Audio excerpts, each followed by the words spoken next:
అవకాశం ఇచ్చినందుకు ప్రత్యేకంగా మీకు ధన్యవాదాలు తెలియజేసుకుంటున్నా. నేను పరిస్థితి ఏంటంటే ఇప్పుడు వైఎస్ఆర్సీపీ పార్టీ వాళ్ళు సానుభూతి పనుల మీద దాడులు జరుగుతున్న విషయం వాస్తవమేనా అని చెప్పి వాళ్ళే క్వశ్చన్ అడిగి ఈరోజు వాళ్ళే ఈ క్వశ్చన్కి సమాధానం తీసుకోవడానికి రాలేకపోవడం అన్నది చూస్తూ ఉంటే అక్కడే వాళ్ళ తాలూకా డొల్లతనం అనేది చాలా క్లియర్గా కనిపిస్తుంది అధ్యక్ష. ఎందుకంటే అధ్యక్ష ఉత్తరాంధ్రలోని ఒక సామెత ఉంటుంది అధ్యక్ష, అది ఇక్కడ చెప్పొచ్చో చెప్పకూడదో తెలియదు కానీ తప్పైతే క్షమించండి, తప్పైతే రికార్డులను తొలగించండి, తప్పు కాకపోతే మాత్రం ఉంచండి అధ్యక్ష.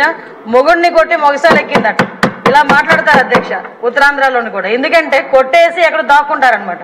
వీళ్ళ పరిస్థితి ఎలా ఉందంటే అధికారం కోల్పోయి 11 సీట్లకే పరిమితం అయినప్పటికీ కూడా తిరిగి వచ్చి టీడీపీ కార్యకర్తల మీదే దౌర్జన్యాలు చేసి టీడీపీ కార్యకర్తలని చంపి మళ్ళా పైగా వాళ్ళ మీద ఏవో దాడులు జరిగిపోతున్నాయి, వాళ్ళ తాలూకా వాళ్ళు ఎవరు చంపేస్తున్నారని చెప్పి ఇక్కడెక్కడా ప్లేస్ లేనట్టుగా ధర్నా చేయడానికి ఢిల్లీ నడివీధుల్లో వెళ్ళి కూర్చొని మేము ధర్నా చేస్తామన్నా 11 మందితో వెళ్ళి కూర్చొని ధర్నా చేయడం అనేది చూస్తూ ఉంటే చాలా విడ్డూరంగా అనిపిస్తుంది అధ్యక్ష.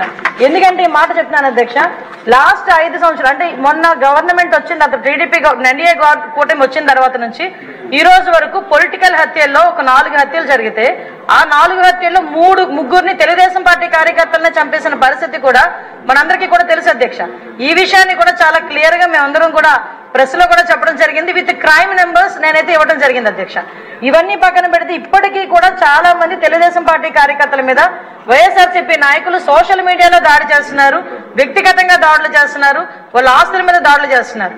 అంటే ఇప్పటికీ కూడా అంటే ఎందుకు చెప్తున్నానంటే వాళ్ళు తిరిగి మేం చేస్తున్నామని చెప్పి టీడీపీ వాళ్ళు చేస్తున్నారు, జనసేన వాళ్ళు చేస్తున్నారు, బీజేపీ వాళ్ళు చేస్తున్నారని చెప్పి ఢిల్లీ నడివీధుల్లో కూర్చొని 36 మంది పొలిటికల్ హత్యలు జరిగినాయని ఎంత సిగ్గు లేకుండా మాట్లాడుతున్నారో ఒకసారి మనం కూడా ఆలోచించుకోవాలి అధ్యక్ష.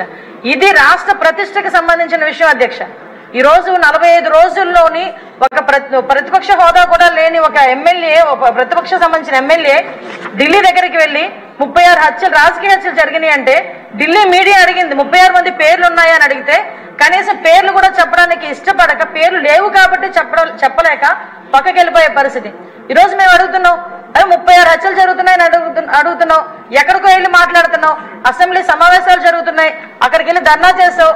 ఈ రోజు ఇక్కడికి ఆల్రెడీ నువ్వు అమరావతి వచ్చావన్న సంగతి ఇక్కడ మా అందరికీ తెలుసు. ఈ రోజు వచ్చి అసెంబ్లీలో కూర్చొని ఆ 36 మంది వివరాలు ఇచ్చే దమ్ము లేదా నీకు? ఈ రోజు ఆ 36 మంది వివరాలు మాకు ఇచ్చి దాని మీద ఎంక్వైరీ చేయించుకునే దమ్ము లేదా నీకు? ఈ రోజు అసెంబ్లీ సాక్షిగా అడగాల్సిన వాటిని పక్కన పెట్టుకొని ఎక్కడో ఢిల్లీలోకి వెళ్ళి రాష్ట్ర ప్రతిష్టను దెబ్బతీసే విధంగా రాష్ట్రం మీద రక్త మరకలు అంటినట్టుగా వాటన్నిటికీ కూడా ఫోటో ఎగ్జిబిషన్ ఒకటి పెట్టి దాన్ని చాలా